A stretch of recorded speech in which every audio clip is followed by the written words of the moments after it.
Hello दोस्तों, मैं सुनील कुमार स्वागत करता हूं आपका इस वीडियो में। आज हम इस वीडियो के माध्यम से कक्षा 10 गणित का फर्स्ट चैप्टर वास्तविक संख्याएं में यूक्लिड विभाजन एल्गोरिथम के बारे में अध्ययन करेंगे।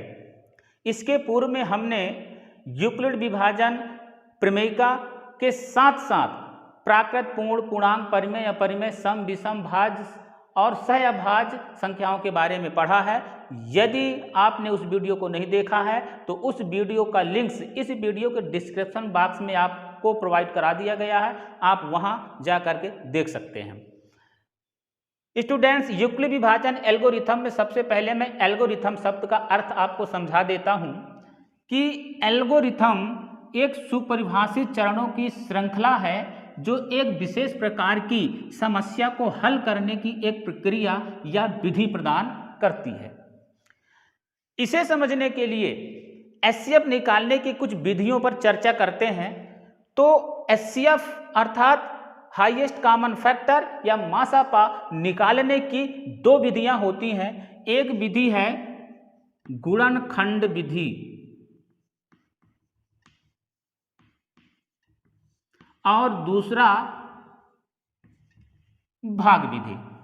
आइए गुणनखंड विधि और भाग विधि दोनों को बारी बारी से कुछ उदाहरणों के माध्यम से समझते हैं। मान लीजिए हमें 9 और 18 का एचसीएफ निकालना है गुणनखंड विधि से।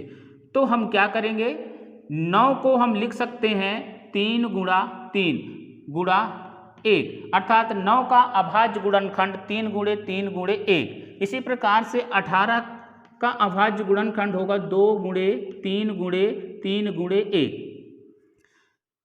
3 गुणे 3 गुणे 1 को हम लिख सकते हैं 3 का घाते 2 गुणे 1। इसी प्रकार से इसे हम लिख सकते हैं 2 गुणे 3 का घाते 2 गुणे 1। अब एचसीएफ निकालने से पहले हम इस एचसीएफ होता क्या है इसको समझ लेते हैं कि जो ये एचसीएफ है वह उभयनिष्ठ अभाज्य गुणनखंडों उभयनिष्ठ अभाज्य गुणनखंडों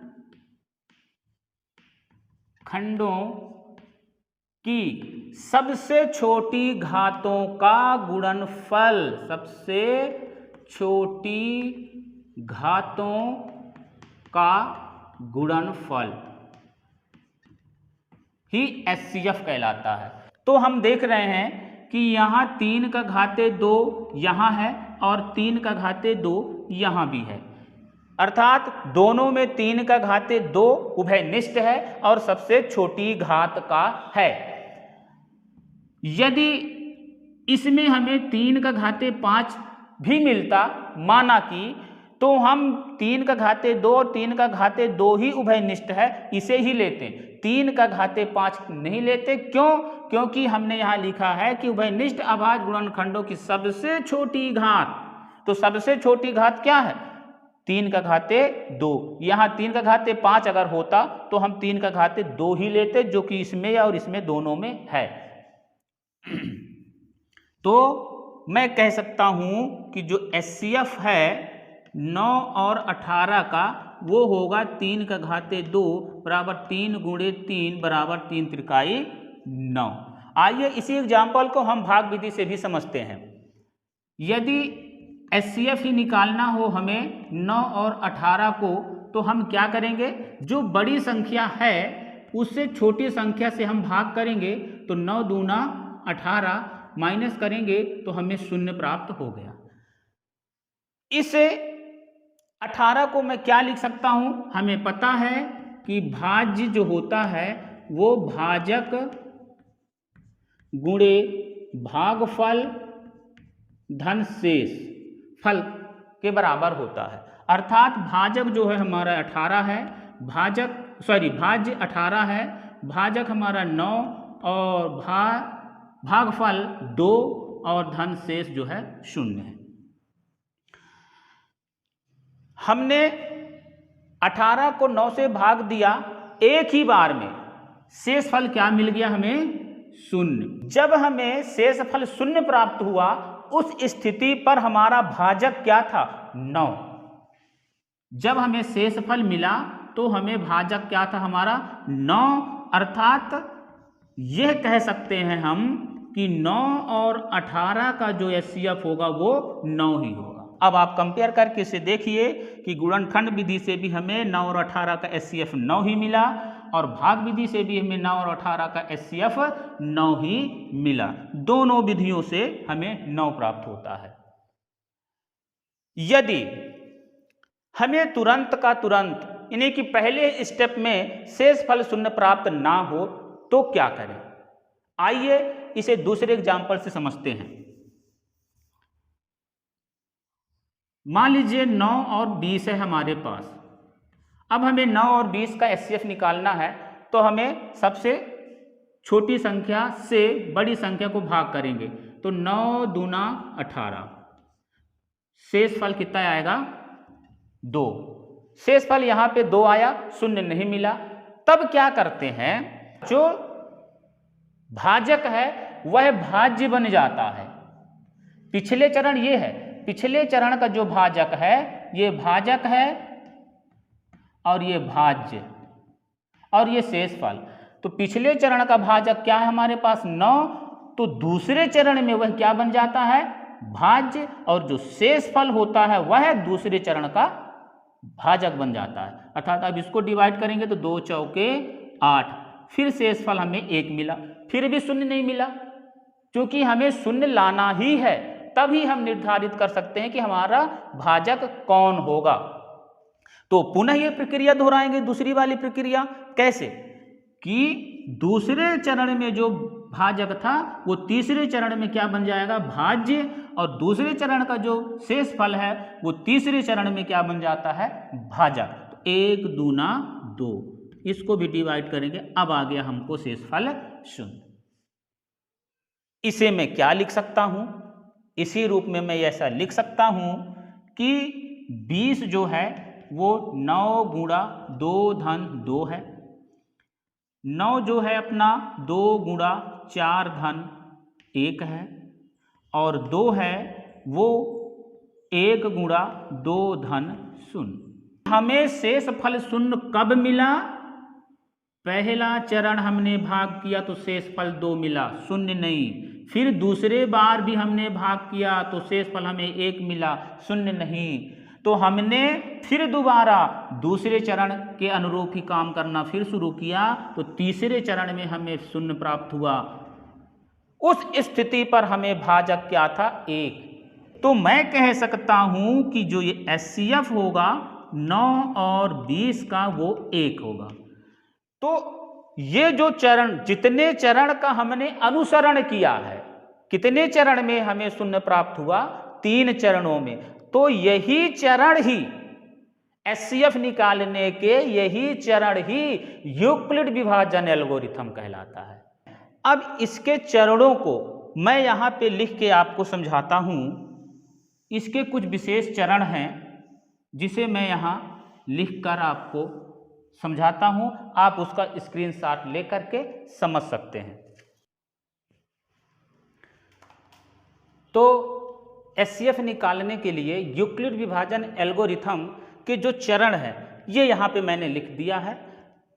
पहला चरण, छोटी संख्या को भाज्य तथा बड़ी संख्या को भाजक मानते हैं। जैसे हमें 9 और 20, तो इसमें से जो बड़ी संख्या उसको हम क्या मानेंगे भाज्य, और छोटी संख्या को भाजक। ये हमारा पहला चरण है। इसके पश्चात भाग देने पर यदि हमें तुरंत r बराबर 0 मिलता है, अर्थात शेषफल 0 मिल जाता है, तो जो भाजक होगा वही एचसीएफ होगा। जैसे हमने यहाँ पे देखिए 18 को 9 से जब हमने भाग दिया तो तुरंत हमको शेषफल 0 मिल गया पहले ही चरण में। तो हमारा वही उस स्थिति पर जो भाजक था वही हमारा एचसीएफ हो गया। लेकिन यदि पहले ही चरण में शेषफल नहीं प्राप्त होता है, जैसे ये जब हमने 20 को 9 से भाग दिया तो शेषफल 2 मिला, 0 नहीं मिला। तो हमने क्या किया, यहां पे देखिए जब r 0 ना मिलने पर तो पिछले चरण का जो भाजक है, देखिए पिछले चरण ये कहलाएगा, इसका भाजक जो है 9 वो क्या बनता है भाज्य बनता है, और जो शेषफल होता है वो भाजक बन जाता है।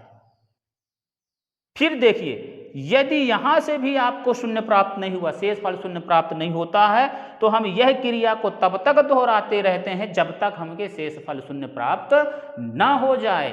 और यही चरण यूक्लिड विभाजन एल्गोरिथम कहलाता है। मैंने यहाँ पे वीडियो को पॉज करके मैंने लिख दिया है कि यूक्लिड विभाजन एल्गोरिथम, दो धनात्मक पूर्णांक a तथा b, जहां a बड़ा होगा b से, का एचसीएफ निकालने के लिए हम जिस विधि का प्रयोग करते हैं उस विधि के चरण को ही यूक्लिड विभाजन एल्गोरिथम कहते हैं, जो चरण हमने यहाँ पे लिखा है। अब इसका आप स्क्रीनशॉट ले लीजिए और एक बार इसकी पुनरावृत्ति कर लीजिए, आपको पूरा ये मैटर समझ में आ जाएगा। यहाँ पे हमने गुणनखंड विधि और भाग विधि दोनों से एचसीएफ निकालने का तरीका सीखा, और जो ये भाग विधि है वही हमारा यूक्लिड विभाजन एल्गोरिथम है। हम यहाँ पे ये देख रहे हैं कि हर संख्याओं का गुणनखंड निकालना संभव नहीं है। यदि छोटी संख्या है तो उसका गुणनखंड हम आसानी से निकाल सकते हैं। यदि हमें कोई बड़ी से बड़ी संख्या दे दी जाए, जैसे 196 और 38,220, 196 है वो तो ठीक, लेकिन 3 है, ये 38,220 है, वो डायरेक्टली 196 गुणे 195 में जाकर के यह डिवाइड होता है। यानी कि हम क्या करते कि 196 को 1 से, 2 से, 3 से, 4 से, 10 से, 12, 15 करते करते हम परेशान हो जाते और इसको छोड़ देते। इसलिए भाग विधि जो है वो गुणनखंड विधि से ज़्यादा आसान है। क्योंकि हम हर बार हर संख्या का अभाज्य गुणनखंड लिखना या अभाज्य गुणनखंड के रूप में लिखना इतना आसान नहीं होता है। तो आइए हम उदाहरण 1 के माध्यम से यूक्लिड विभाजन एल्गोरिथम का प्रयोग करके एचसीएफ निकालना सीखते हैं।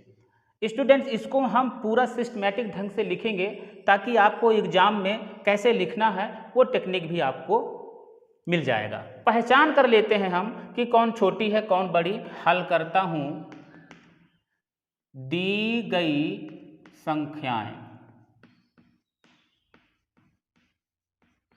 हमें क्या दिया है, 40, 52 और 12,576। सबसे पहले हम इसमें कौन छोटी कौन बड़ी इसका पहचान कर लेते हैं। तो 40, 52 जो है वह छोटी संख्या है, या इससे बड़ी संख्या कौन सी है, 12, 5, 76। तो अब हम इसमें यूक्लिड विभाजन एल्गोरिथम का प्रयोग करेंगे। तो मैं यहाँ पे लिखे देता हूँ, इसके बाद आपको समझाता हूँ। यूक्लिड विभाजन एल्गोरिथम से, तो मैं यहाँ पे इसको भाग करके आपको समझाता हूँ। 40, 0, 52 को मैं 12, 5, 76 से, 12, 5, 76 को मैं 4052 से भाग दूंगा। तो ये मुझे लगभग 4 तियां 12 लगभग 3 बार में जाएगा। तो ये मैं लिखता हूँ 3, 3 दूना 6, 3 पचे 15, तो 15 हो जाएगा, 3 चौके 12। यहाँ पे इसको यदि मैं माइनस करता हूँ तो मुझे 6 में 6 0, तो 5 2 7 2, और यहाँ एक तुझे 420 मिलेगा। अब मुझे शेषफल प्राप्त नहीं हुआ तो मैं दूसरे चरण का अनुसरण करूँगा कि पहले पिछले चरण का जो भाजक है वो उसको मैं क्या मान लूँगा, भाज्य, और जो शेषफल है उसको मैं भाजक मान लूँगा। तो 40, 52, अब ये 8 चौको 32 लगभग 9 चौको 36 लगभग 9 बार में जाएगा।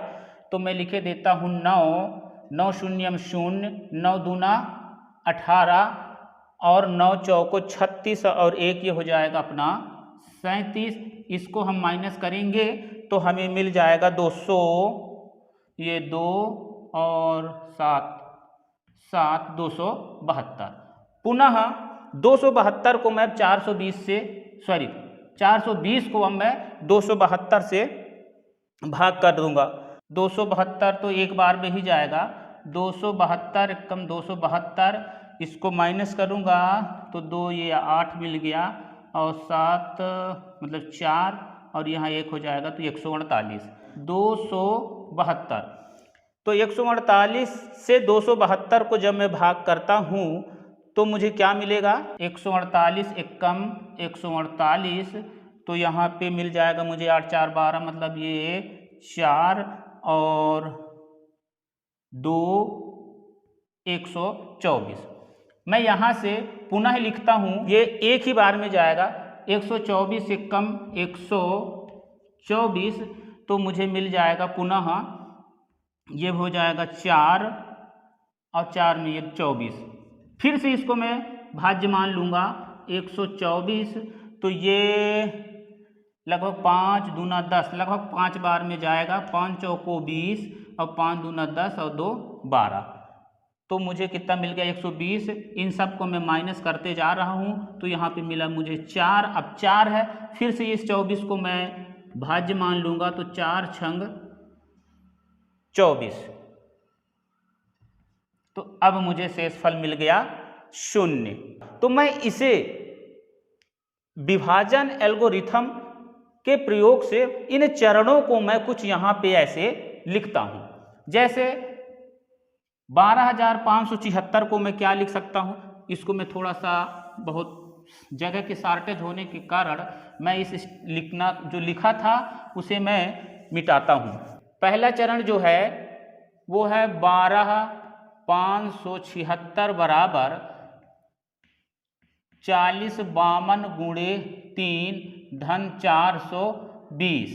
फिर इसके पश्चात दूसरा जो चरण है 40 52 बराबर 420 गुणे 9 धन 272। देखिए, पहले चरण इसको लिखा, फिर दूसरे चरण में मैं इसको लिख दिया। तीसरा चरण मेरा अब ये पूरा होगा, तो ये है 420 भाज्य 420, तो भाजक गुणे भागफल अर्थात 272 गुणे 1 धन शेषफल आया 148।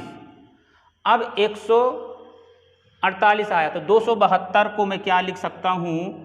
272 बराबर 148 गुणे 1 धन 124। 148 को क्या लिख सकता हूँ? 148 को लिख सकता हूँ 124 गुणे 1 धन 24।